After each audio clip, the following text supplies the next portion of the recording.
Assalamualaikum warahmatullahi wabarakatuh.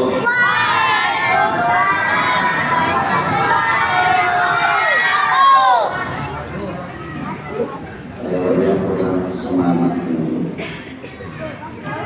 Pak Camat jualan tomat, yang beli harus dihormat. Kalau mengaku umat Nabi Muhammad, jawab salam dengan semangat. Ya, siap? Kalau ibu, bapak semua, adik-adik, anak-anak semua, kita jawab salam supaya berkah, karena salam itu ciri umat Nabi Muhammad dan doa. Mari sama-sama kita tanamkan niat kita dengan bersalam, mudah-mudahan hajat kita dikabulkan oleh Allah Subhanahu wa taala. Assalamualaikum warahmatullahi wabarakatuh.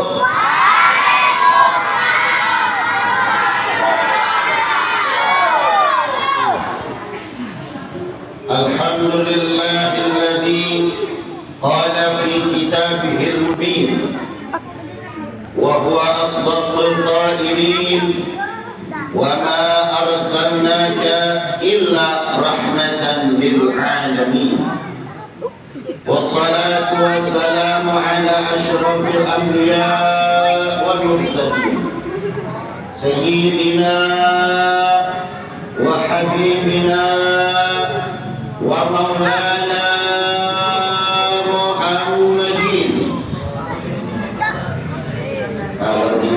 nama Nabi berselawat.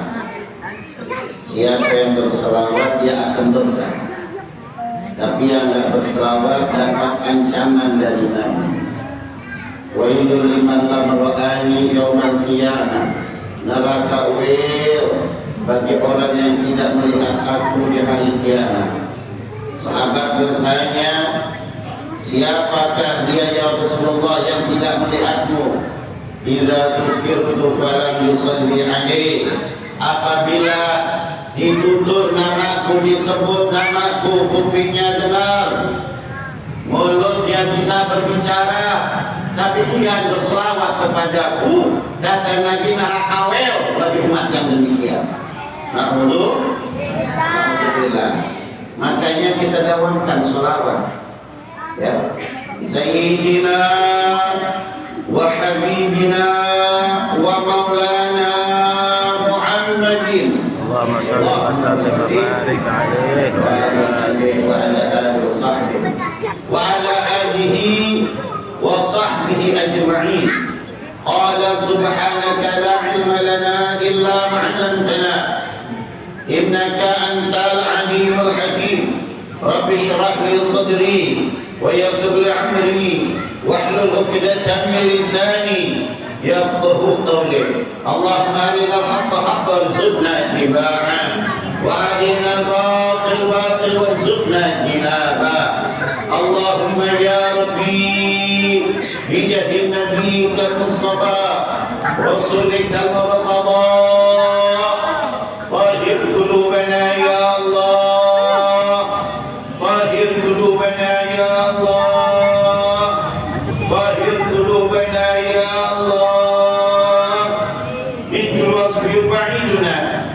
شهاداتك ومحبتك وأمتنا على سنتي وجماعتي وشوقي إلى لقائك يا ذا الجلال والإكرام. يقول الله تعالى في القرآن الكريم وهو أصدق القائلين تباركا بذكره. أعوذ بالله من الشيطان الرجيم. لقد كان لكم في رسول الله أسوة حسنة. وقال نبيكم محمد صلى الله عليه وسلم من أحيا سنتي فقد أحابني ومن أحابني كان معي في الجنة. أما بعد، معاشر الحاضرين والحاضرات، جماعة pecinta baginda Nabi Muhammad sallallahu alaihi wasallam yang kita rangkai, yang kita rayakan di dalam acara yang mulia, yaitu memperingati sosok kelahiran manusia yang paling mulia, sosok manusia yang paling agung, sosok manusia yang paling sempurna, yang tidak pernah Allah ciptakan manusia sesempurna seperti Nabi Muhammad, seagung seperti Nabi Muhammad, semulia seperti Nabi Muhammad. Karena Allah yang mengatakan kemuliaan Nabi Muhammad, karena Allah yang menyatakan Nabi Muhammad agung, karena Allah yang menyatakan keagungan, kehebatan, kesempurnaan Nabi Muhammad. Mudah-mudahan kita semua yang hadir ke bawah mulia dengan acara mulianya Nabi Muhammad sallallahu alaihi wasallam. Mudah-mudahan yang punya hajat kabulkan Allah Subhanahu wa taala, yang punya niat tujuan yang lagi punya harapan malam hari ini semuanya dijawab oleh Allah Subhanahu wa taala. Diberikan sehat walafiat, dipanjangkan usianya dalam taatilah wa taati Rasul, dijauhkan dari segala macam musibah bala. Mudah-mudahan balik dari tempat semuanya diampuni kesalahannya dan kehilafannya Allah Subhanahu wa taala. Masyaallah hadirin wal hadirat jamaah yang dimuliakan oleh Allah, khusus para habaib min dzurriyyati Rasulillah, anak cucu darah daging Nabi Muhammad sallallahu alaihi wasallam. Alhamdulillah adalah Habib Diri Al-Bidri. Mudah-mudahan beliau senantiasa diberkahi Allah Subhanahu wa taala, dan juga para asatidz, para tokoh masyarakat, para sesepuh, para tuan-tuan guru yang hadir, yang saya bacakan tulisannya satu persatu, ya, tanpa pakai gelar. Memang nggak dikasih gelarnya di sini, mohon maaf. Saya juga belum mengenal, belum mengetahui, baru pertemuan pertama. Mudah-mudahan walaupun pertemuan ini Allah jadikan pertemuan yang menjadi persaudaraan dunia wal akhirat. Yang kita muliakan Bapak Zulkarnain, mudah-mudahan beliau senantiasa diberkahi Allah Subhanahu wa taala. Bapak Muhammad Abdul Rahman Syarif, mudah-mudahan diberkahi Allah Subhanahu wa taala. Bapak Kusnadi, mudah-mudahan diberkahi Allah Subhanahu wa taala. Bapak Surata, Bapak Heri Abdiyani, dan Bapak Adli Muhammad Syaiful, Bapak Ruskandi, mudah-mudahan semuanya diberkahi Allah Subhanahu wa taala. Ustaz Hasbi, mudah-mudahan diberkahi Allah Subhanahu wa taala. Begitu juga Bapak mantan, ya, wali kota kita, ya Pak ya, mudah-mudahan beliau telah memimpin diberkahi Allah Subhanahu wa taala, dan mudah-mudahan calon-calon pemimpin wali kota kita diberkahi Allah Subhanahu wa taala. Ketua DKM Masjid Al-Amanah yang diberkahi Allah sebesarnya, para jamaah, ibu bapak, anak-anakku sekalian yang hadir, tanpa terkecuali mendapatkan cinta dan kasih sayang Allah Subhanahu wa taala. Saudara jamaah, ibu bapak yang dimuliakan oleh Allah, ini acara-acara apa Bu? Mau? Ada maulid, ada maulud, ada mulut. Mana yang benar? Maulid artinya apa? Apa artinya maulid? Maulid, ya, memperingati hari dilahirkannya Nabi Muhammad pada istimewa pun, ya. Maulid artinya bagaimana kita mengetahui Nabi Muhammad berbeda dengan semua makhluk, berbeda dengan kita, nggak bisa disamakan. Andai kata orang bilang ngapain ngagungin Nabi Muhammad, Muhammad itu nyebut juga ada Muhammad aja, nggak ada hormatnya. Nabi yang paling agung, Nabi yang paling mulia nyebutnya Muhammad aja. Ngapain sih ngagungin Muhammad? Muhammad itu sama sama kita, manusia sama. Ini dia nih umat yang nggak belajar agama kayak gini. Hati-hati nih, banyak muncul-munculan orang yang menganggap Nabi Muhammad sepele. Ingat, Tidak ada orang yang menghinakan Nabi, hidupnya akan mulia. Tidak ada orang yang mensepelekan Nabi, hidupnya akan tenang. Tidak bakal ada. Dari zaman dulu sampai zaman sekarang mereka akan hina hidupnya. Kalau nggak hina di dunia, jelas belangsak di akhirat. Jadi Nabi Muhammad SAW saya akan ceritakan. Nabi Muhammad itu sama-sama kita dalam basyarnya, di dalam kemanusiaannya. Nabi kita punya orang tua, Nabi punya orang tua.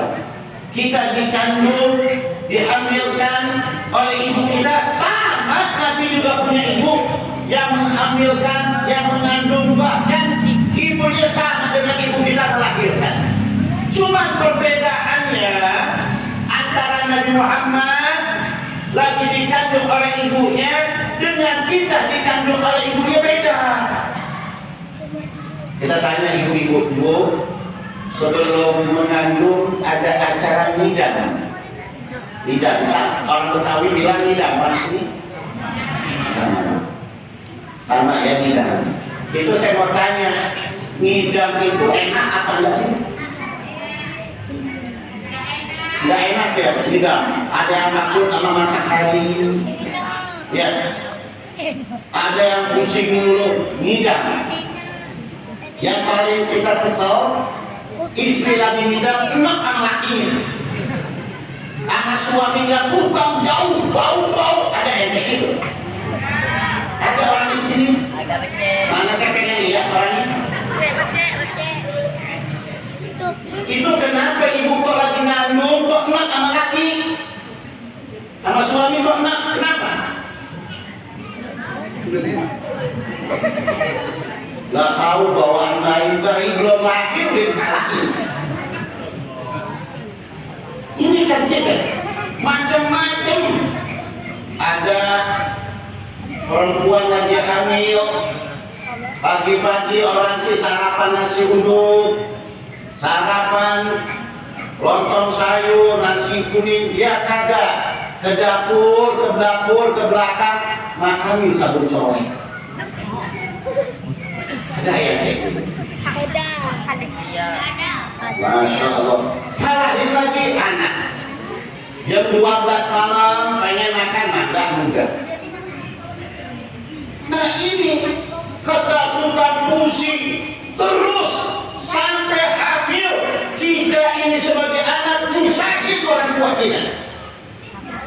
Ibu kita hamil bikin gede, coba udah 8 bulan, 9 bulan, perut udah bikin bulat, tuh mama miring ke kanan, tidur terus ke kanan, pegel, ke kiri terus pegel, celentang, ngap, apalagi kalau tenguruk, udah kayak apa itu?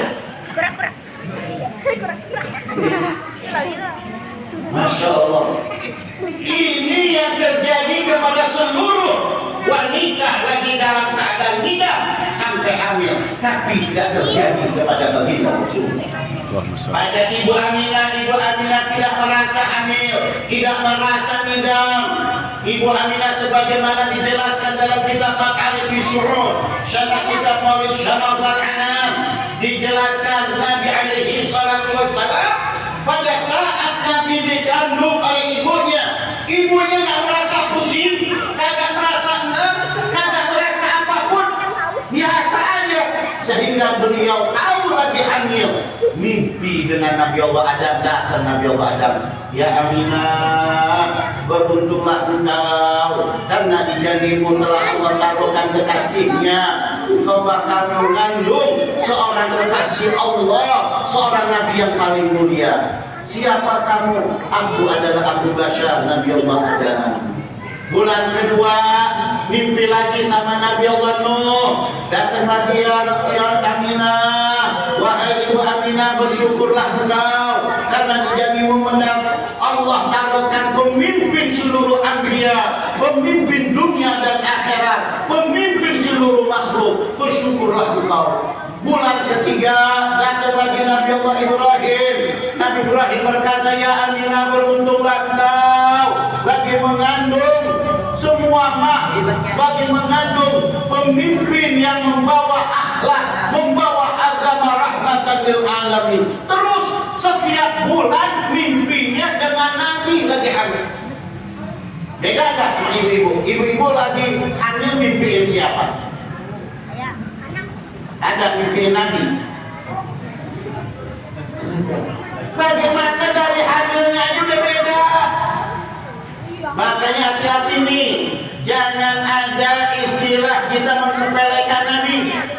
Acara maulid apaan? Acara ini mengagungkan Nabi. Acara maulid ini acara Nabi. Siapa yang ikut serta di dalam mengagungkan Nabi, maka dia akan mendapatkan kemuliaan dari Nabi Muhammad. Sampai waktunya Nabi 9 bulan mau dilahirkan, apa yang terjadi di dalam kitab Maulid, ya, di dalam kitab Maulid Al-Dhibani berkata, "Fahtazal arsyu daraba wasbashara wasdad al-kursi haibatan wa waqara wa amtala'atis samawati anwara wa dhajjatil malaikatu tahlila wa tamjida wa istighfara."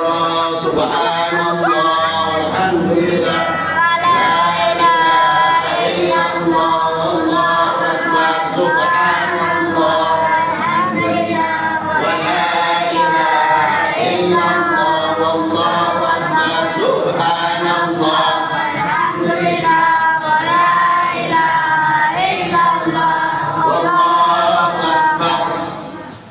Ini apa artinya kita baca? Ya, kita baca begitu artinya. Fahtazal arsyu qarabahu wastibsyara. Pada saat Nabi mau dilahirkan, maka apa yang terjadi, Allah memerintahkan seluruh makhluk yang ada di dunia, yang ada di langit harus gembira, harus senang untuk menyambut hari kelahiran Nabi Muhammad sallallahu alaihi wasallam. Maka fa'tazal ar-rasul daraba wastinsyara. Aras itu makhluk yang Allah ciptakan, paling besar-besarnya makhluk. Pada saat kelahiran Nabi Muhammad, aras itu bergoyang sehingga para malaikat yang memikul aras berkata, "Ya Allah, ini kenapa sejutaan tahun saya memegang aras, saya memikul aras, baru kali ini ya Allah saya merasakan aras bergoyang, ada apa ya Allah?" Maka engkau tidak tahu wahai malaikat, hari ini aku akan melahirkan rahmatku, kasih sayangku yang aku bentuk wujud manusia, Nabi akhir zaman yang membawa rahmatan lil alamin.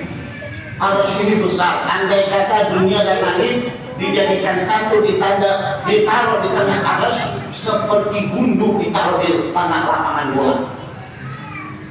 Pada saat itu bergoyang, padahal arsy itu benda jamadan, sama dengan batu, sama dengan kayu, sama dengan tembok yang kagak punya akal, tapi gembira dengan kelahiran Nabi Muhammad sallallahu alaihi wasallam. Maka aneh kalau ada umat Islam yang ngaku umat Nabi, dia dapat iman dari Nabi Muhammad, dia bisa kenal Allah dari Nabi Muhammad, salat 5 waktu dari Nabi Muhammad, kenal baca Quran dari Nabi Muhammad. Tapi aneh kalau datang hari kelahiran Nabi Muhammad kagak girang, lebih mulia tembok daripada dia. Tembok aja gembira, batu gembira, aras gembira. Kenapa umat yang mengaku punya iman dari Nabi Muhammad, ngaku Nabi Muhammad sebagai nabinya, tapi tidak mau beriman, tidak mau gembira? Dahsyat bahwa Nur Ahmadi tidak akan masuk, cahaya iman tidak akan ada di hatinya walaupun dia hafiz Quran. Bahaya saudara, gak akan benar. Hati-hati. Kita bisa kenal Quran dari siapa? Dari Nabi Muhammad. Ya, Nabi Muhammad diturunkan Quran. Kalau nggak ada Nabi Muhammad, nggak ada Quran.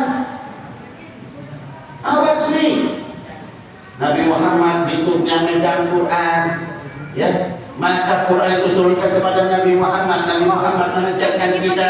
Nabi Muhammad yang membawa iman, yang mengajarkan kita. Oh, awas.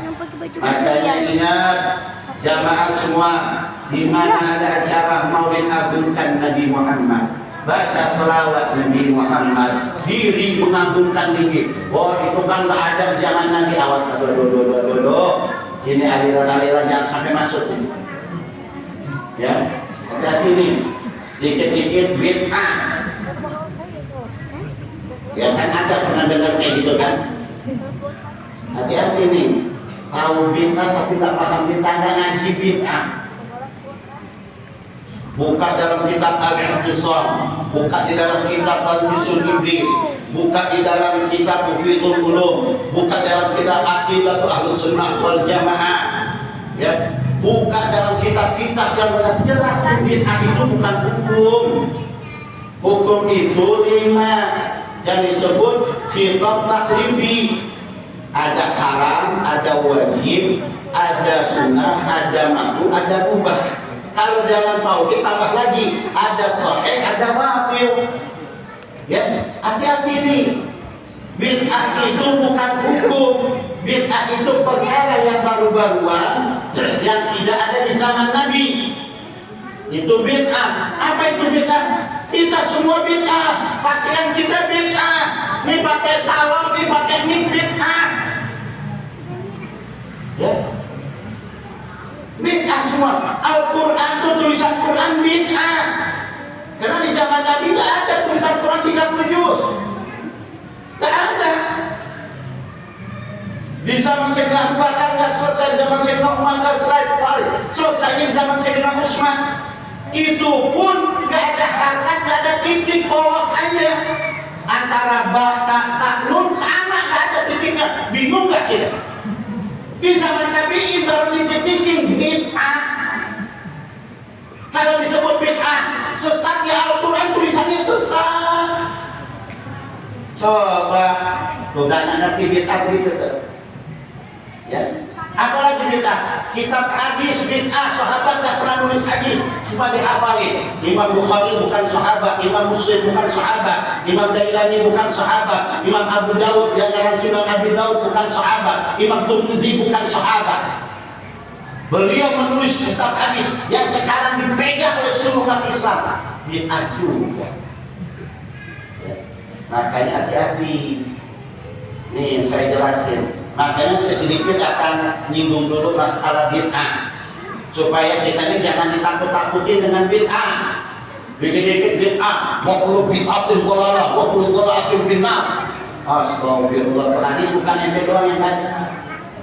Anda juga hafal. Fa inna ahsanal hadisu kitabullah, wa inna ahsanal hadisi kitabullah, wa khairul hadi Muhammad sallallahu alaihi wasallam, wa khairul umuri awsatuha, wa syarrul umuri muhdatsatuha, wa kullu muhdatsatin bid'ah, wa kullu bid'atin dhalalah, wa kullu dhalalatin finnar. Ada hadis bahkan di dalam kitab Jami' Shaghir, ashabul bidah khilafun nar. Banyak hadis kita hafal, cuman yang bagaimana terapinya. Maka buka di dalam kitab Mufidul Ulum, buka di dalam kitab Al-I'tisam karangan Syekh Ahmad Al-Qurtubi di abad ke-400 Hijriah.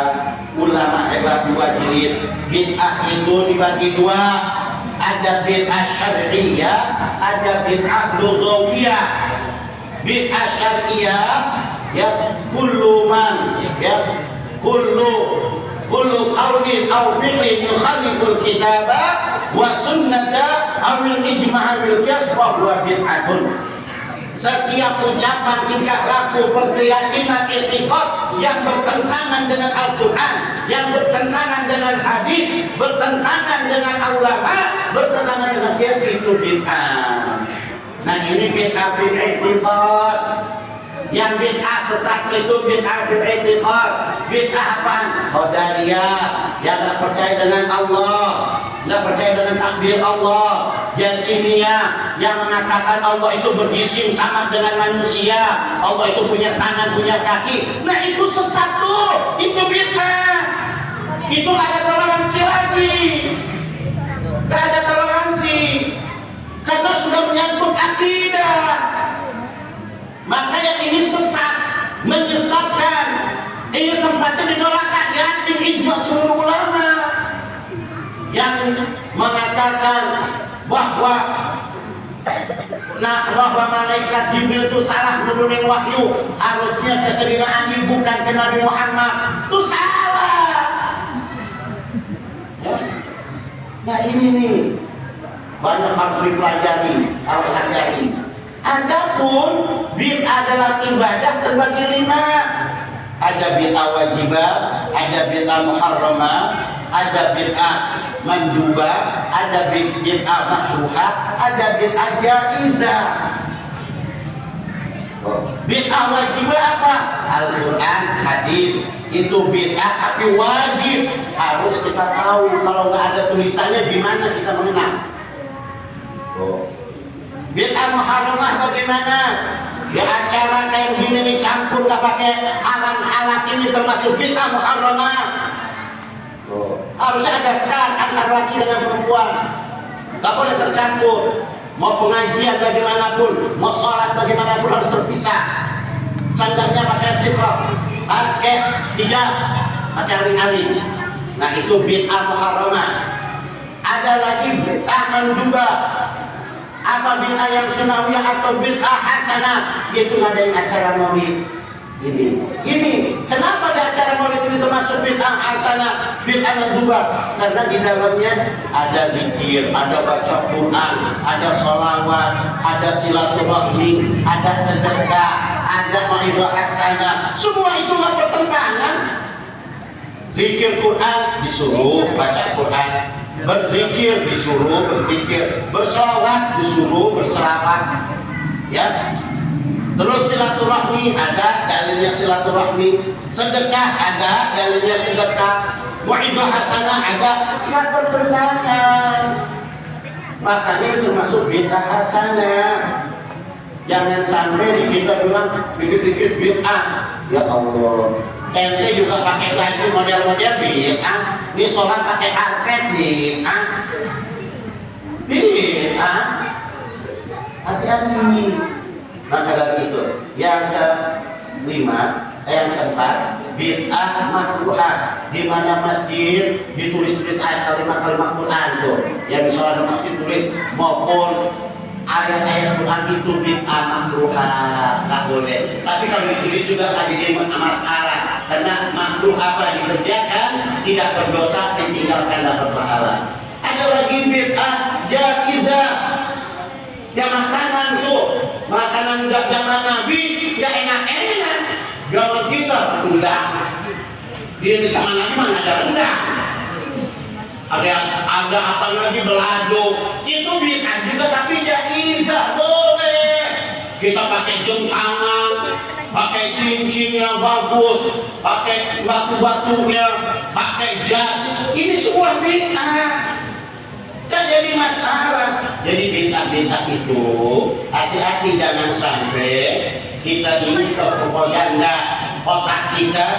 Wah dikit-dikit apa tuh bid'ah sesat. Hati-hati, nggak semua. Yang sesat itu kalau sudah nyimpan akidahnya, yang menyalahkan Nabi, yang anti dengan maulid Nabi, nah itu bid'ah yang sesat. Anti dengan keagungan Nabi, ngata-ngatain Nabi, dan Muhammad itu sama sama kita. Nah itu dia bid'ah yang sesat tuh. Itu ahli neraka ini gitu. Paham gak tuh? Ini awas nih, jangan terpropaganda dengan hal-hal yang demikian. Udah aja kalau ente kagak mau maulid, udah gak usah ente ikut-ikutan. Gak apa-apa, ente gak mau maulid, gak dosa. Yang tingkatnya dosa. Kayak kita ini sholat, ya, sholat subuh ada yang pakai kunut, ada yang kan Kagak silahkan, mau pakai kunut silahkan, mau kagak silahkan, gak jadi masalah. Yang salahnya yang ngeributin. Sholat tarawih ada yang 2, 3, ada yang 11. Silahkan aja dia mau sholat tarawih 11, mau 2, 3 gak apa-apa. Cuman yang jadi masalah ributnya, nyalahinnya. Yang 2, 3 gak ada dalilnya, yang 11 ada dalilnya. Astagfirullah. Yang 2, 3 memang hadis tarawih Pak, nggak ada dalilnya. Rasulullah tarawih berapa rakaat, nggak ada dalilnya. 11 bukan itu hadis witir yang dipakai hadis tarawih. Saya juga punya kitabnya. Itu Syarah Bukhari namanya Fathul Bari juz ketiga. Saya paham, saya baca kitabnya. Dari Sayyidina Abdurrahman bertanya kepada Ibu Aisyah, itu hadis witir, bukan hadis tarawih 11. Tapi mau kerjain 11 gak jadi masalah. Kalau ibadah sunnah. Yang 23 memang gak ada hadisnya, tapi ada penetapan dari sahabat, dari Sayyidina Umar Ibn Khattab. Pakai gak jadi masalah. Yang sholat diributin, yang kagak sholat didiamin. Kan aneh. Yang kagak sholat, orang-orang sholat tarawih dia masih nongkrong. Kagak sholat tarawih, itu kagak pernah ditegur. Harusnya tegur dia. Dia mau sholat 11 rakaat, dia mau sholat 23 rakaat, dia mau sholat cuma 1 kali salam. Yang penting dia sholat tarawih, gak jadi masalah. Ribut yang kayak gitu, kita jangan udah domba dulu. Kita Islam harus bersatu. Udah aja bersatu, udah. Kita bersatu, ente beda paham silahkan. Jangan sampai mengoyak umat Islam. Umat Islam yang ibadah, silahkan dukung ibadahnya. Ya, yang kagak ibadah kita ajar ibadah. Kita bersatu, kita Islam, Tuhan kita Allah, Nabi kita Nabi Muhammad, kita Al-Quran.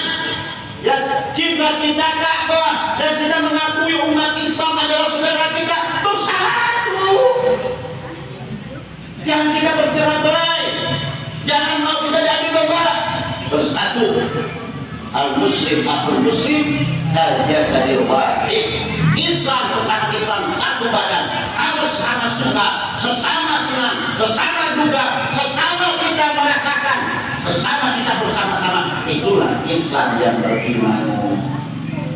Ya, Alhamdulillah. Ya, udah. Saya tak bahas itu lagi. Kita bahas. Tadi sampai di mana cerita Nabi?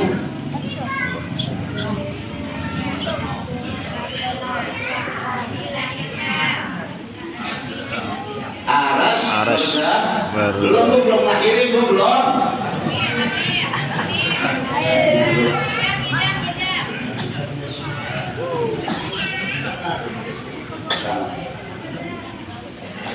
Aras bergoyang. Fahdazal arsyu daraba wastinsyara. Aras bergoyang. Wazdadal kursi haibata wa waqara. Kursi Allah bertambah haibah, tambah menandakan rasa senangnya dengan kelahiran Nabi Muhammad. Wa bala'atis samawati anwara. Allah perintahkan para malaikat hias langit, hias surga, hias dunia, semuanya harus dihias untuk menyambut kelahiran Nabi Muhammad. Wa dhajatul malaikatu tahdila wa tamjida wa istighfara. Hai malaikat, hai bidadari, hai wanita-wanita mulia, turun sambut kelahiran Nabi Muhammad.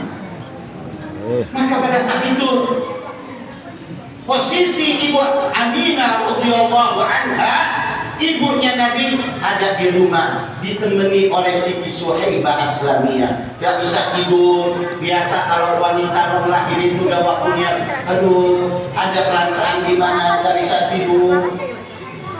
Udah jam 3. Ibu Aminah berkata, ya Ummi Suhaibah, lebih Sayyidah, ya Sayyidah, ada apa?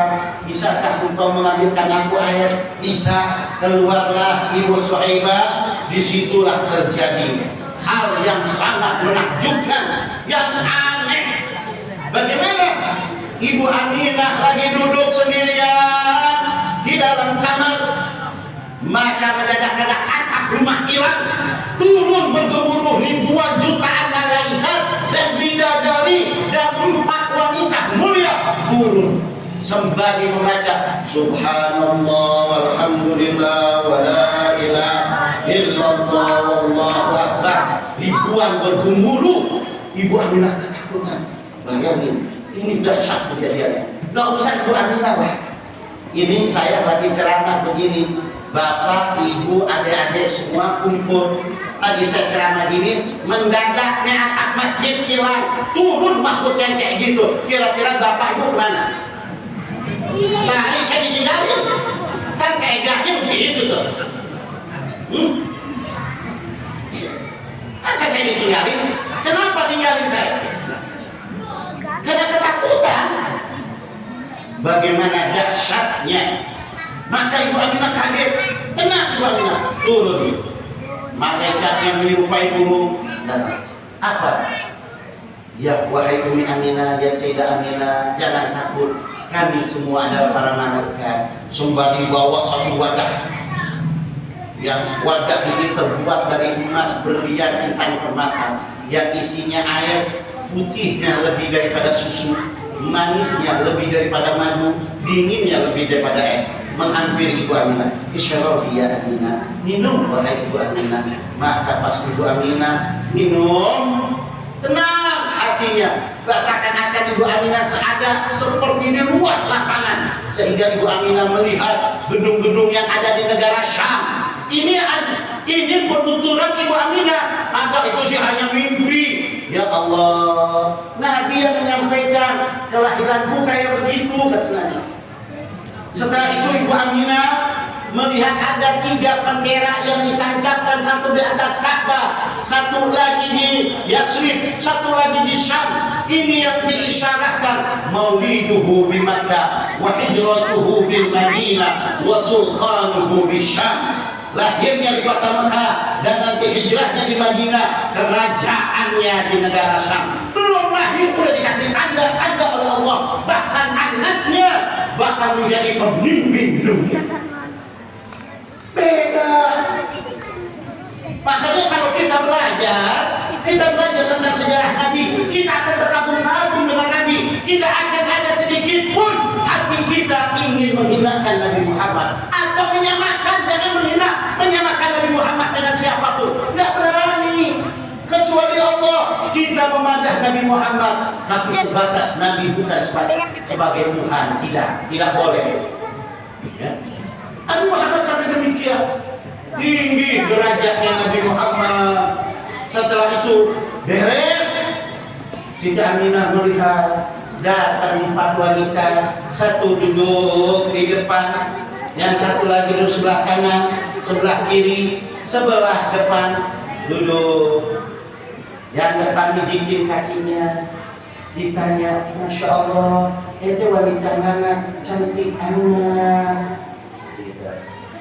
Ngomong, aku adalah Asia. Asia siapa Asia? Siti Asia, istrinya Fir'aun. Walaupun dia jadi istri Fir'aun, karena kan dipaksa harus jadi istri Fir'aun. Kalau kagak mau, kata Fir'aun, kamu kagak mau nikah sama saya, maka keluargamu, ibu bapakmu saya akan bunuh. Terpaksa. Tapi Siti Asia orang beriman sama Allah jaga. Fir'aun kalau memegang, Siti Asia baru memegang aku tangannya. Begini dia nyampe kagak? Baru monyong-monyongnya doang. Monyong nyampe kagak? Karena dijaga antara umat Islam yang beriman dengan yang tidak beriman. Dijaga. Akhirnya karena mempertahankan iman, ketahuan sama Fir'aun, Siti Asia dibunuh oleh Fir'aun. Bila Asia, kalau kau masih beriman kepada Allah, pada Nabi Musa, maka kau akan kubunuh. Masuk, sembah aku sebagai Tuhanmu. Tidak, Fir'aun, engkau bukan Tuhan. Engkau adalah raja, engkau suamiku, tapi kau bukan Tuhan. Prajurit, pancung. Siti Asia dipancung, di tangannya begini, kanan kiri kakinya dijemur di panas padang pasir. Ibu Aisyah bilang, ya Allah, Kalau benar ya Allah, aku beriman kepada Engkau Tuhanku ya Allah, lindungi aku. Maka datang awan, nggak panas lindungi Adam. Fir'aun bilang, loh kok nggak panas? Seret ke sebelah sini, seret di tepian. Jadi ini gunung ada di situ. Asia kalau kau tidak mau beriman, dia tuh batu. Kami akan jatuhkan, saya akan jatuhkan batu ke badanmu antum. Ini batu segede masjid. Ibu Asia perempuan. Didorong. Kalau kau tidak mau beriman, balik lagi kepadaku. Kau akan mati. Lebih baik aku mati daripada pecah iman. Kalau orang yang beriman begitu, mempertahankan imannya, kuat imannya, lebih baik mati daripada beriman kepada selain Allah.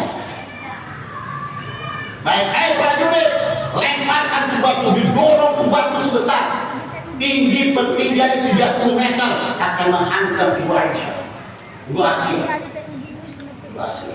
Ibu Asia pas batu menjatuh, Ibu Asia bilang, ya Allah, kalau aku beriman ya Allah, sebelum aku meninggal, kasih tunjuk ya Allah tempat tinggalku. Maka Allah bukakan tempat tinggalnya, istana di surga. Lalu Allah cabut, jatuh itu batu menghantam, hancur.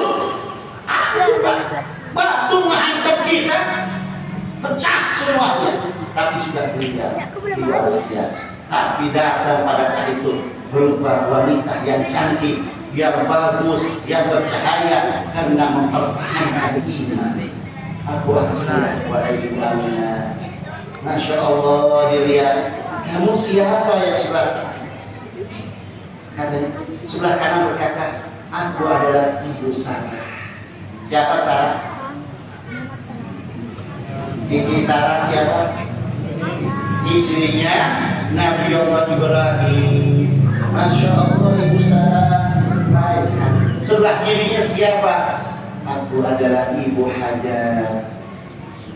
Istrinya lagi. Yang belakang siapa? Aku adalah Ibu Maryam. Siapa Maryam?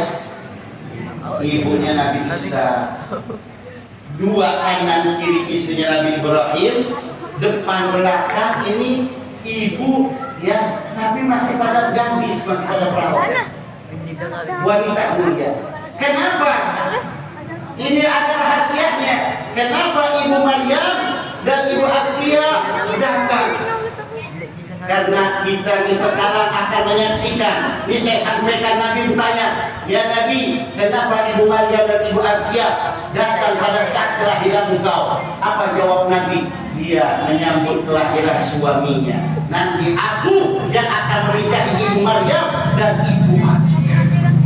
Nanti kita umat Nabi akan menjadi syahid pernikahan Nabi di akhirat dengan Ibu Maryam yang anaknya Nabi Isa.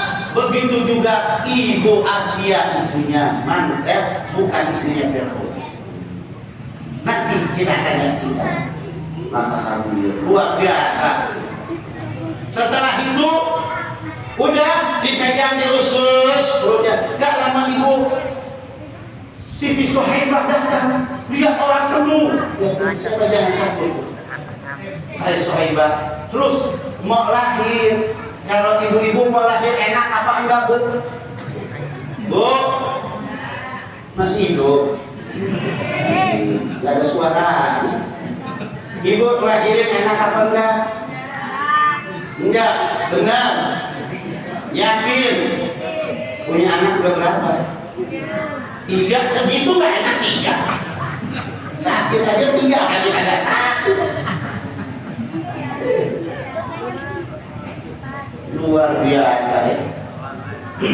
Dan kita semua, siapapun kita yang hadir di sini dan seluruh manusia yang dimanapun berada, mau pangkat jabatan apa, mau kiai, mau habaib, mau wali, bagaimanapun, kita sama keluar dari pintu yang telah Allah ciptakan, keluar kita sama.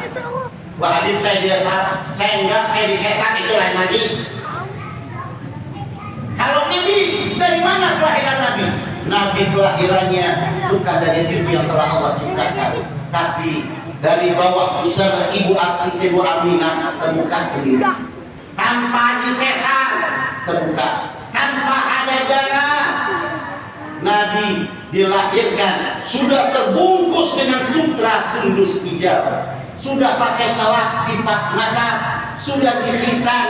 Ya, walaupun ada ikhtilaf di khitannya, ada yang bilang kakeknya Syekh Abdul Muttalib, tapi kalau ini mengatakan Nabi setelah dikhitan dipegang, yang jadi saksi hidupnya adalah manusia Ibu Suhaibah Aslamiyah. Beliau yang ngadangin Nabi Muhammad keluar. Setelah itu rapat lagi perutnya tanpa ada bekas potongan, keluar dengan cahaya, dengan aroma wangi yang luar biasa. Kalau ada umat Islam yang tidak percaya dengan acara hal ini, kelahiran Nabi, dia bahkan menghina Nabi, kufur dia. Kufur karena menghina Nabi. Ini hadis sahih semua.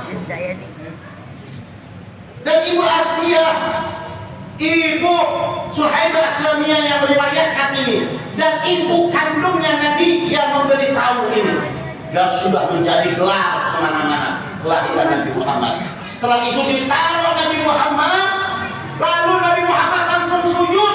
Baik baru lahir sujud, langsung baca dengan fasihal kalam, dengan suara yang keras. Nabi berkata, Allahu Akbar kabira, walhamdulillahi katsira, wa subhanallahi bukratan wa asila. Tuh, lihat. Beda nggak kelahirannya? Yang bilang Nabi sama kita siapa tuh orangnya? Coba yang bilang Nabi itu sama kita. Kelahiran ente siapa yang tahu? Ente paling lahir di pohon tembakau. Beda. Nabi lahir jutaan malaikat turun. Ente lahir siapa yang datang? Menyamai makanya ya Allah, termasuk otak kerdil. Kalau kata saya otaknya kerdil yang kayak gitu. Hati-hati jangan kena virus yang kayak begini kita. Lihat. Dan kita lihat semua anak ibu kalau lahirin anak, tuh anak suaranya gimana? Wewean, nangis. Kalau Nabi Muhammad pas lahir Allahu Akbar kabira. Kenapa? Karena kata Nabi, aqrabu abdu ala rabbihi wa huwa sajid. Paling dekat-dekatnya seorang hamba kepada Rabbnya, pada Tuhannya adalah yang bersujud. Maka Nabi menyontohkan Nabi makhluk yang paling dekat kepada Allah lahir langsung bersujud. Subhanallah. Kurang apa Nabi Muhammad? Makanya kalau kita cari Nabi Muhammad, pelajari Nabi Muhammad, kita kenal tentang Nabi Muhammad, terkagum-kagum kita dengan Nabi Muhammad. Masya Allah, dilihatin oleh Ibu Aisyah, Ibu Aminah. Masya Allah, ini anakku bercahaya semuanya, keluar aroma wangi-wangi, itu kamar semuanya bercahaya. Setelah demikian, dapat lagi tanpa lahir, tanpa nifas. Gak ada darah nifas sama sekali. Masya Allah, Ibu Aminah lihat, luar biasa. Hilang rasa kesedihan Ibu Aminah yang pada saat mengandung ditinggalkan oleh suaminya Syekh Abdul Muttalib. Hilang, gembira dengan melihat anak. Subhanallah, anak saya ini luar biasa. Cakepnya, gantengnya, bercahaya, wibawahnya begitu hebat, masih orang udah punya wibawah, orang yang melihat gemetar.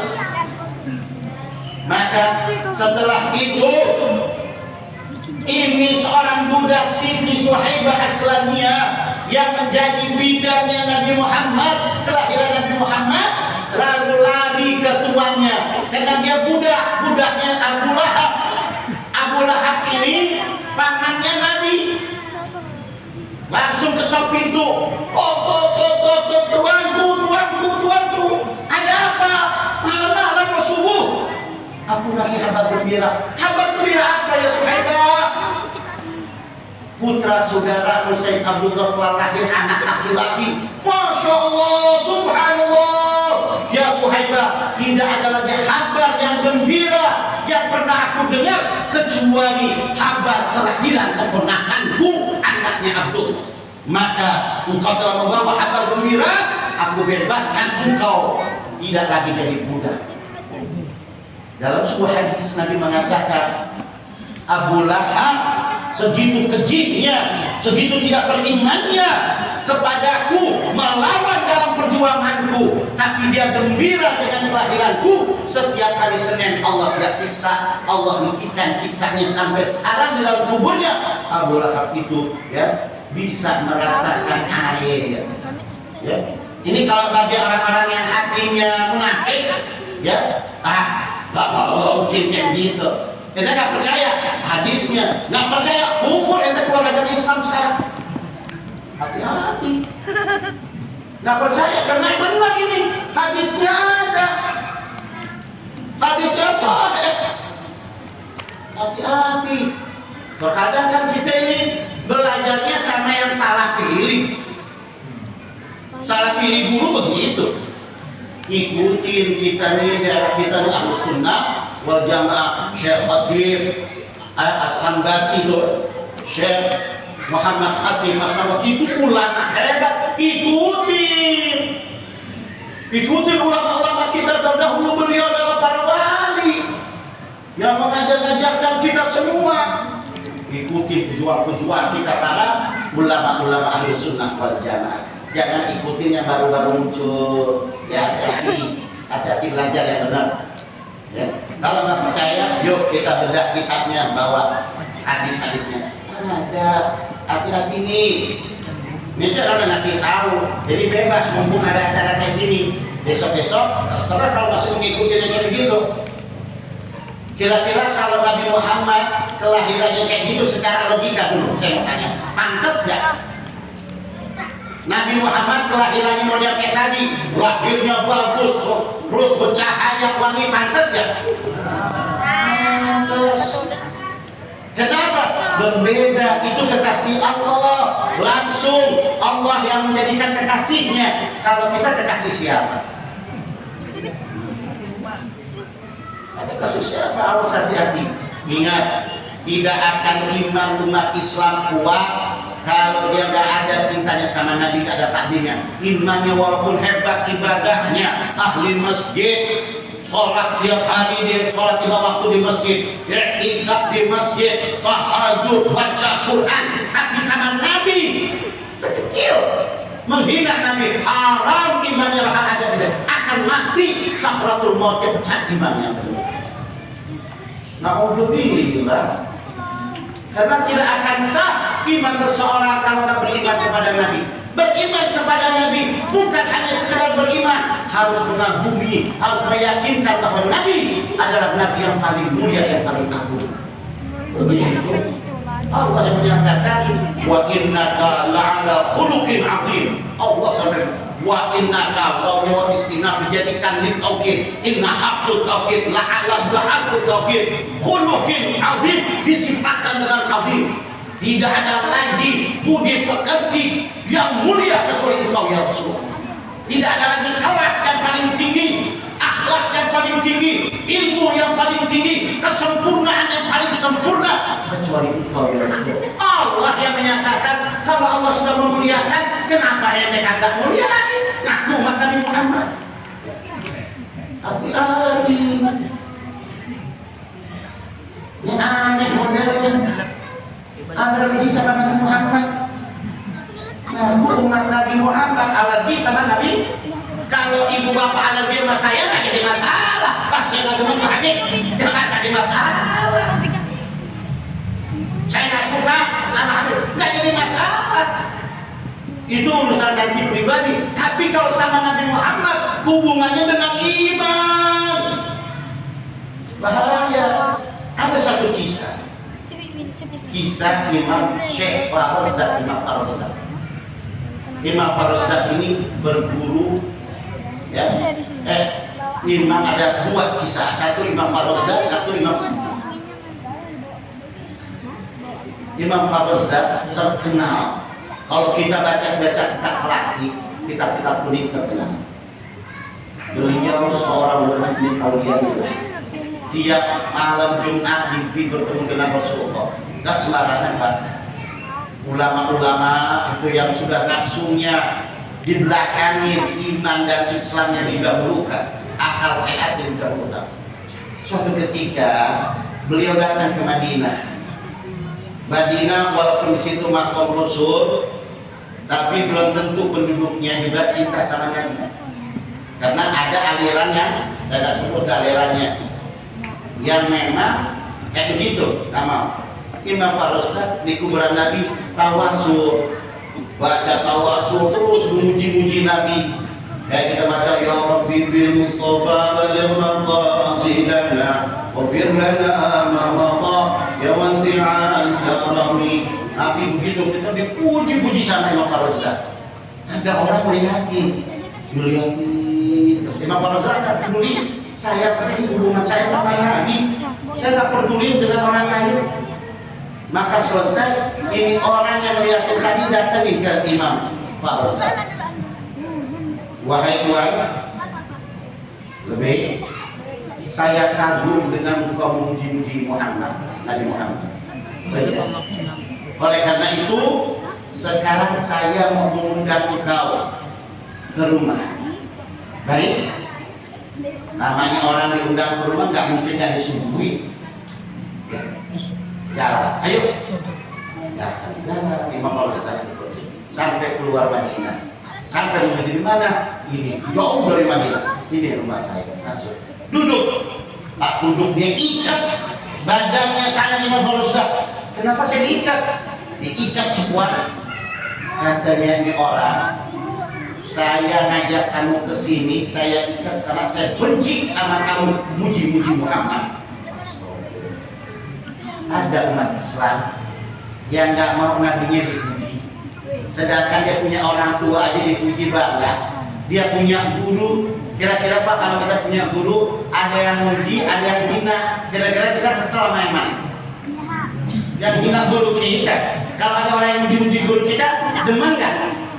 Sedangkan bila guru kita dipuji kita demen, bila nanti kita dipuji kita nggak demen. Otaknya sebleng juga yang kayak gini. Nggak jalan ke otak. Giliran bapaknya dipuji dia senang, giliran gurunya dipuji dia senang, tapi giliran nanti dipuji kagak senang. Otaknya kemana? Coba pikirin dia jangan sempurna. Emang gurunya lebih mulia daripada Nabi Muhammad? Mama bapaknya lebih mulia dari Nabi Muhammad? Coba. Ini hati-hati nih. Hati-hati. Akhirnya Syekh Farosda, Imam Farosda diikat. Terus kata, kenapa?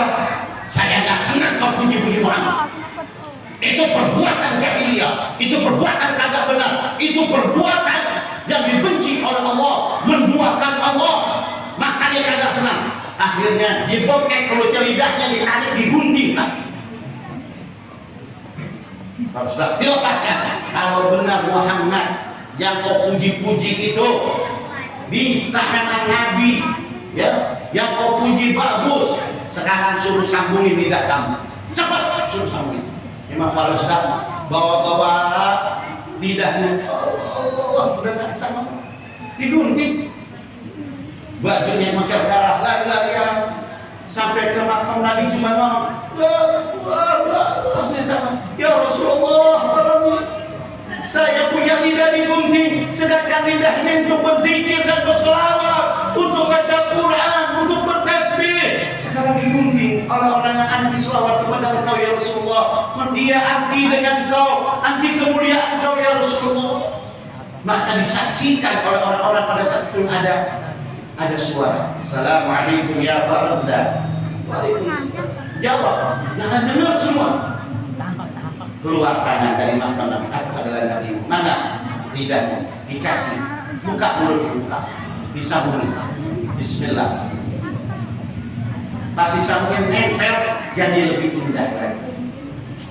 Pulang Imam Farosda, tambah cinta ke Nabi Muhammad, tambah mulia Nabi Muhammad, tambah mengagumi Nabi Muhammad. Pulang. Tahun depan balik lagi, muji lagi Nabi Muhammad dengan sepuji-pujinya, dengan agung-agungnya. Tambah memuji Nabi Muhammad, tambah muliakan Nabi Muhammad. Setelah itu ada lagi yang liatin. Ada yang liatin. Pas yang liatin, beres sampai lagi. Tuhan, saya kagum dengan Tuhan memuji-muji Nabi Muhammad. Alhamdulillah. Saya mau mengundang Tuhan ke rumah. Yuk Tuhan, kira-kira Pak, kalau tahun kemarin kita diajak orang ke rumahnya digunting, sekarang ada lagi yang mau ngajak ke rumahnya, kira-kira mau nggak? Nggak bakal mau kita takut trauma. Tapi Imam Farosda nggak punya hati jelek sangka kepada orang. Ini nih hati yang saya. Dia nggak buruk sangka, nggak seudon orang lain, nggak nggak prasangka buruk kepada orang lain. Walaupun dulu terjadi kayak begitu, sekarang dia baik. Inilah hati ini. Ini terkadang hati kita nih, masya Allah, kebanyakan busuknya. Sama orang kenal belum, lihat baru, udah nggak enak bener. Ngomong tampang kayak gitu kan tampang orang nggak bener. Ketemunya baru, kenal belum, hati itu udah jelek bener. Ngomong dia, ini kebiasaan dia tuh. Oh ya Allah, ini hati kita nih, buruk hati, jelek hati, keras hati, hitam hati ada di kita, naudzubillah. Makanya penyakit hati keluarin, hilangin, obatin. Ya, gimana caranya? Bikuli syai'in sohor wa sohorul qulub dzikrillah. Setiap perkara ada pembersihnya, dan pembersih hati adalah zikrillah, zikir mengingat-ingat Allah. Akhirnya Pak Faruslah dibawa jalan di Pak Faruslah sampai keluar Madinah, sampai ke rumah yang sama. Masuk silahkan. Pak Faruslah masuk. Kira-kira kalau kita masuk ke rumah yang sama, suruh duduk tempat duduk yang sama, mau duduk apa mau kabur gitu? Lari. Kita jangan sampai jadi al-kaburi. Ya, kabur kita. Kabur udah aja. Kalau Imam Syafi'i kita yakin kepada Allah, percaya kepada Allah, ilmunya ainul yakin, haqqul yakin, ilmu yakinnya kuat, tenang, enggak tuli. Dia hadapi tuh orang yang punya ilmu, yang punya keyakinan, tenang, bukan yang kabur. Kalau kita kan kabur, pastinya kita kabur ke kayak gitu. Mau kalau duduk lagi, duduk tenang, yakin kepada Allah. Kalau apapun memang aku harus dipotong lagi lidahku, ini sudah takdir Allah, aku terima. Gak lama itu anak muda yang tadi nubruk dan turun, ya Imam, ya Syekh Ustaz, saya minta maaf. Kenapa bangun? Ingatkah engkau waktu duduk di sini tahun yang lalu? Iya. Engkau digunting? Iya. Kau tahu siapa yang mengguntingnya? Tidak tahu. Itu ayahku. Lalu sekarang kau suruh aku ke sini untuk apa? Tolong maafkan ayahku. Kenapa? Yuk lihat. Di dalam kamar dibukain ada kerangkeng dari kandang dari besi. Waktunya ada monyet. Pas melihat itu langsung ini siapa? Ini ayahku. Pas dia motong engkau, lama-lama dia jadi kayak monyet, dan akhirnya Allah salib muka orangnya, muka ayahku yang anti kepada engkau berselawat dijadikan monyet. Orang yang anti selawat jadi apa? Apa tadi? Siapa?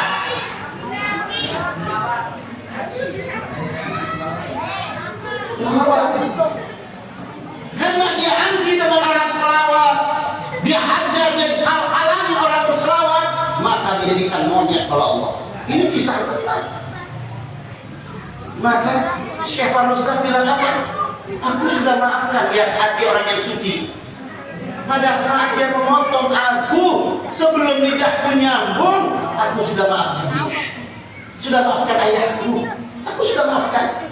Tapi sekarang tolong minta sama Allah, doakan agar ayahku dikembalikan menjadi manusia. Maka Imam Faruslah berdoa, ya Allah, aku telah memaafkan dia, ya Allah. Tolong ya Allah, ubah ya Allah dengan keberkahan Nabi Muhammad. Maka itu juga Allah ubah. Lalu dia berjanji anak menjadi aku akan baca salawat tiap hari 1000. Kalau anaknya, ayahnya meminta maaf, langsung meninggal. Luar biasa. Jangan kira bersolawat. Banyak yang baca solawat, karena tidak ada orang yang baca solawat kecuali hidupnya akan tenang. Kalau kita ini punya masalah, ya tawasul ke Nabi Muhammad, minta sama Nabi Muhammad. Kita ada masalah apapun. Ini ada satu kisah saya ambil di dalam kitab Sa'adatul Darin karangan Syekh Yusuf An-Nabhani. Kitabnya 2 jilid, isinya 12.000 selawat. Beliau 12 tahun dalam tanah gak ketemu orang, cuma sholat dan sholawat. Sehingga keramatnya kalau beliau lagi mau wudu, gak ada ayat tinggal ya Rabb anzilul ma, turun selang dari atas langit. Luar biasa. Ini bukan cerita khayalan. Orang anggapnya khayalan tuh bisa cuma menghayal doang. Ya orang-orangnya kayak gitu. Karena dia nggak tahu wali, dia nggak pernah dengar nama wali, nggak pernah dengar nama wali, kayak gitu. Wali-wali itu khawali pun ada. Akhirnya Syekh Yusuf Nabhani suatu ketika ada seseorang kaya raya, usahanya bagus, nggak lama, memang kan namanya dunia, terkadang ada di atas, terkadang di bawah, bangkrut, usahanya jatuh jadi miskin. Sedangkan dia pakai duit orang lain, gimana ya Allah? Teman-teman yang bilang, ganti dong, ganti duit, kan yang udah pakai. Ya Allah, udah dikasih keuntungan, udah kasih ada. Pagi-pagi enggak, temennya kesel, laporin ke pengadilan. Dulu qadhi, kalau sekarang hakim. Qadhi datang, dipanggil surat, pakai surat. Panggil, datang ke pengadilan, ditanya, ya fulan min fulan, betulkah engkau ya punya hutang sama si fulan? Betul Pak, saya punya hutang. Berapa? 2 miliar Pak. 2 miliar. Katanya kamu nggak mau ganti. Bukan saya nggak mau ganti Pak, saya mau ganti, tapi saya belum punya duit. Usaha saya lagi hancur, saya lagi berusaha, saya butuh pinjam ke orang-orang nggak ada ngasih. Kan gitu, bila kita susah, orang kita pinjam susah. Bila kita punya duit, orang datang pada pinjam duit gampang. Udah biasa kayak gitu. Ya. Akhirnya begitu. Terus katanya nggak bisa Pak, dia masih punya aset rumahnya Pak. Saya nggak mau tahu tuh rumah harus dijual ganti, kalau enggak rumahnya saya ambil. Akhirnya kata hakim, kata qadhi, kamu saya kasih waktu seminggu. Kalau seminggu kamu nggak bisa balikan 2 miliar, maka rumah kamu saya segel, saya ambil kasih. Nah, ya Allah. Ya Pak, insya Allah saya usahakan. Biar pinjam, cari teman sono, teman lama di telepon, yang pernah dia tolongin, agak menolong. Dulu lagi susah ditolongin, dikasih modal, dikasih apa, sekarang udah sukses, minta tolong susah. Ya Allah, sehari, 2 hari, 3 hari, 4 hari, tinggal 3 hari lagi. Ya Allah, ingat sama seorang ulama besar, namanya Syekh Yusuf An-Nabhani.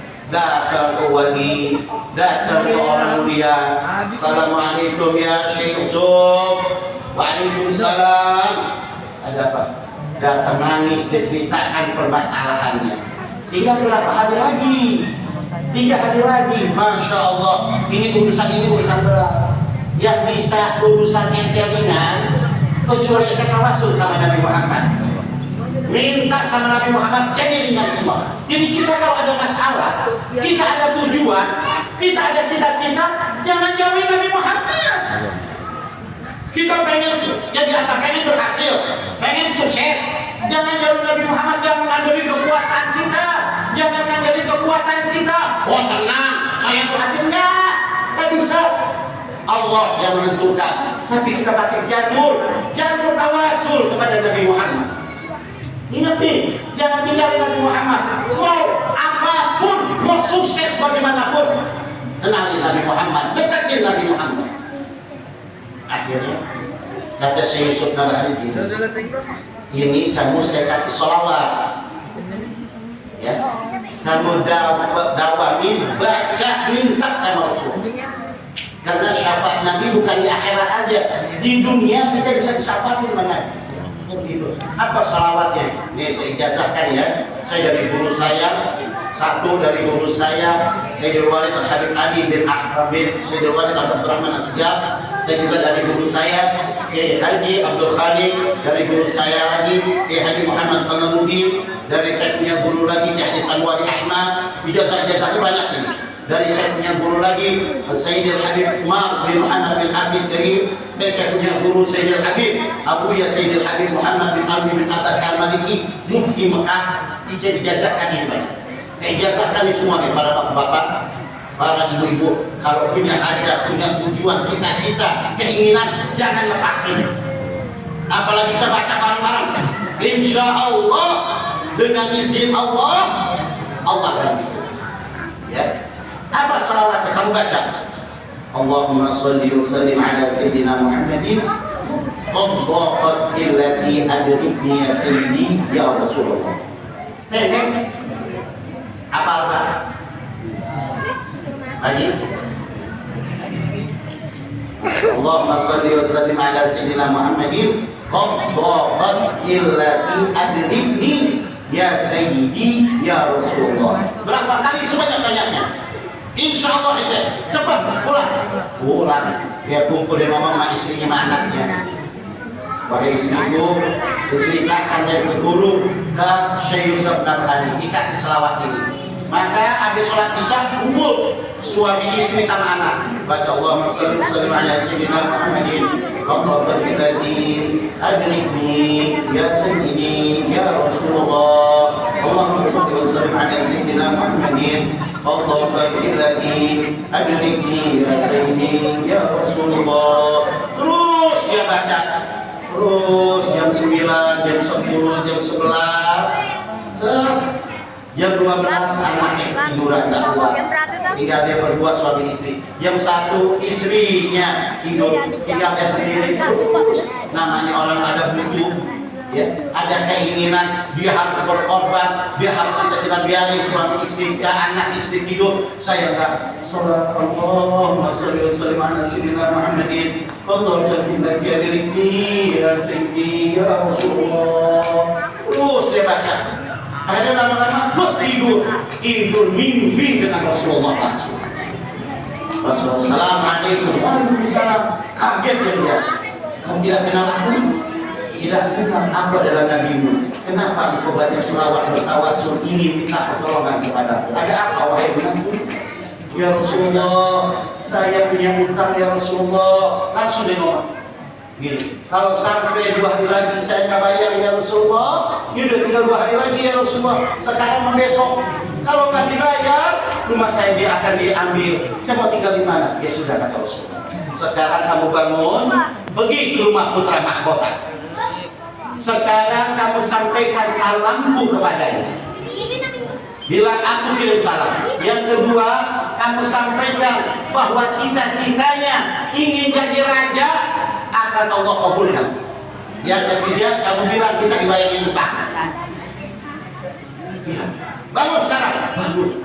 Kaget dia. Dia bangunin istri. Sedikit saya mimpi Nabi Muhammad. Masya Allah Pak. Iya. Kata Nabi Muhammad ceritain begini. Ya udah bingung. Rumah putra mahkota di mana? Saya bingung. Saya nggak tahu. Ya udah deh besok nanti deh. Besok sampai pagi dia habis sholat subuh kan. Allah. Ini udah malam terakhir nih, besok kalau ada duit rumah ini segel. Akhirnya malam dia naik lagi, baca sholawat lagi. Allahumma sholli ala sayyidina Muhammadin ya sayyidi ya Rasulullah. Terus anaknya tidur, istrinya tidur, tinggal dia tidur, mimpi lagi dengan Nabi. Dia tegur sama Nabi, kenapa kamu nggak ke sana? Sekarang kamu berangkat, bangun, temuin putra mahkota, salam dari aku, bilang dia ini jadi raja, akan Allah kabulkan dan minta sama dia suruh aku bayar utang kamu. Baik ya Rasulullah. Dia bangun istri. Sekarang saya berangkat. Dia berangkat sudah. Gak tahu, kayak ada bimbing jalannya sampai depan gerbang putra mahkota udah dibuka, putra mahkota udah diri. Assalamualaikum waalaikumsalam. Kata putra mahkota, ada apa? Yang mau menjelang subuh ini kau datang. Putra mahkota aku diperintahkan oleh Nabi Muhammad. Ya, masuk. Duduk. Kapan aku mimpi dengan Nabi Muhammad? Masya Allah. Terus Nabi Muhammad menyuruh aku ke sini. Masya Allah. Nabi Muhammad bilang apa? Kata Nabi Muhammad, sampaikan salamku kepada Allah. Masya Allah, alika wa alika Rasulullah wa ala Rasulullah sallallahu alaihi wasallam. Nangis terus Nabi Muhammad bilang apa lagi? Kata Nabi Muhammad, cita-cita kamu ingin jadi seorang raja, insya Allah akan Allah kabul. Kamu akan dijadikan raja. Kaget. Sedangkan cita-cita pengen jadi raja, jangankan orang lain, istrinya sendiri pun tidak tahu. Masya Allah, wah ini mimpi bener nih, bukan mimpi-mimpian. Kan banyak orang ngaku mimpi Nabi Muhammad, cuma mimpi-mimpian aja, belagak-belagaan. Udah kayak begitu, ditanya lagi, apa lagi? Yang ketiga dia bingung ngomongnya, orang minta duit, kita bayarin utang. Dia bingung mau ngomong yang ketiga. Gimana? Begini ya Tuhan, sebenarnya saya ini asal usulnya bisa ketemu Nabi Muhammad ada masalah apa? Dia cerita dari dulu saya pengusaha, mobil ini bangkrut terus sampai dia pergi segel rumahnya, sampai dia datang ke Sunda Bani, sampai dia baca selawat malam pertama sampai malam kedua sampai sekarang ini. Rasulullah mimpi begitu. Masya Allah itu. Baik. Utangnya berapa? 2 miliar tuh. Keluar, masuk ke dalam, keluar lagi Pak Bin. Ini buat bayar utang 2 miliar. Ini 2 miliar lagi buat kamu, ya. Ini pun belum berarti apa-apa. Saya kasih engkau, ya. Saya kasih engkau belum berarti apa-apa dibandingkan dengan engkau menyampaikan salam dari Nabi Muhammad. Allahumma shalli wa sallim. Terima kasih kepada Rasulullah. Alhamdulillah saya terima kasih. Pulang dia bilang, Bu, istriku lihat tuh, dapat duit. Masya Allah, lihat pertolongannya. Besok persidangan, udah lagi gua dagang. Karena mau bayar utang. Kalau mau kemana-mana jalannya. Orang takut. Gak. Ditanya, saudara, apakah Anda siap untuk membayar utang? Siap, Tuhan. Ada duitnya? Ada. Mana? Nih, saya bayar utang. Utang saya bebasan.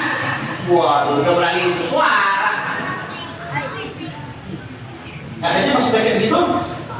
Temannya ngomong, Tuhan lagi tunggu dulu Pak. Dia kan orang bangkrut, usahanya udah nggak ada, utang di mana-mana, ya. Dia nggak punya kerjaan. Dari mana dia punya duit? Duitnya dari mana? Jangan-jangan dia boleh nyolong. Iya juga. Tanya dulu tuh dari mana, saya nggak mau terima kalau dia boleh nyolong. Bingung. Pesan putra mahkota jangan ngomong sama siapa. Ayo, kalau kamu kagak ngomong, gak ngaku duit dari mana, ya, maka duitnya saya tahan, kamu tetap dapat hukuman, rumah kamu saya segel. Waduh, ini terpaksa dia ngomong. Dia ngomong begini, Tuhan. Dia cerita dari mulai. Pada saat Tuhan kasih itu, saya berusaha kemana-mana, udah tinggal berapa hari saya datang Syekh Yusuf Nabhani. Saya ngomong, Syekh Yusuf Nabhani ngasih saya selawat. Lalu saya amalkan mimpi sama Nabi, sampai Nabi menyuruh ceritakan, sampai ketemu Putra Mahkota sampai ngasih. Oh begitu. Nah sekarang karena masalah ini udah ikut serta Nabi, maka saya sebagai hakim menyatakan ini uang balik utang. Utang kamu sama dia, saya yang bayarin.